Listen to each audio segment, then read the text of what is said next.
আপনি এইটা নিয়ে রমজান মাস না মসজিদে দিয়ে দেন, বহুত সওয়াব হবে। আপনি খাবেন না? মার্কেটে যারা কিনে খায় সবসময় হেরা জানে ভালো না মন্দ। হ্যাঁ, খেজুর এটা পুরানা খেজুর, ওটার ভিতর পোকা আছে। ভাঙ্গেন তো, ওটার ভিতর পোকা আছে কিনা, এই খেজুরের ভিতর পোকা আছে কিনা মুখে দিয়ে দেখেন তো ভালো আছে কিনা। একজন বলবো ভালো না, দেখছে মেয়ে কালো কিন্তু তার স্বভাব ভালো। এখন কালো দিকে মাইয়ে ভালো না, ওটা নেবো না।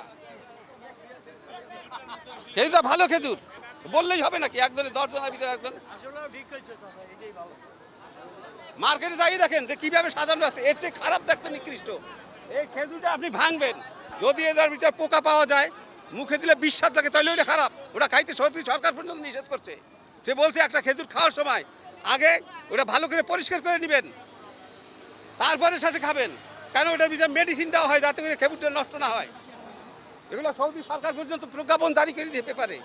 একজন হট করে বললো খারাপ, খারাপ হয়ে গেল গা, কালার খারাপ দেখলেই। আর ওটার ভিতরে একটা বস্তার ভিতরে 10টা বাচ্চা খারাপ হইতেই পারে। আপনি মনে করেন একটা গাছে যদি ফল তার সবগুলো কি পুষ্ট হয়, ওর ভিতরে 2-1টা পোকা মোকা অপুষ্টিও তো থাকতে পারে। এটা বিবেচনা করতে হবে না? আমি বললাম অমনি বললাম যে খারাপ, এটা ঠিক না।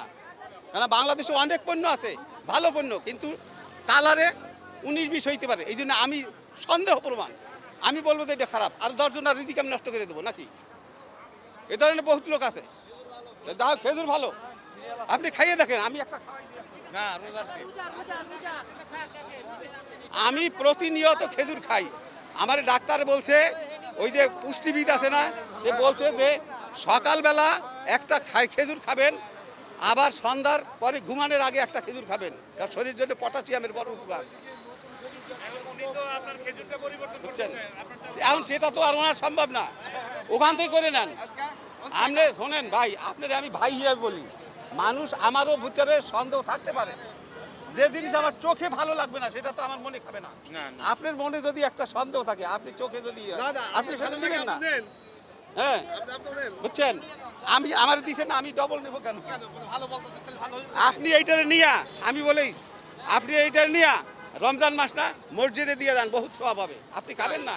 মসজিদে দিয়ে দেন। হ্যাঁ, আর তরকারি কেউ করে হ্যাঁ। শোনেন, বাংলাদেশে হয়তো হ্যাঁ ভালো হয়তো, তাহলে আপনার কাছে কিনে বাংলাদেশের মানুষ সবাই ভালো, কিন্তু মন অনেকের অনেক রকম। বাংলাদেশের মানুষ খারাপ না, আপনাদের মতো মানুষ আছে বোধহয়, এই জন্য ঝামেলা বুঝছেন?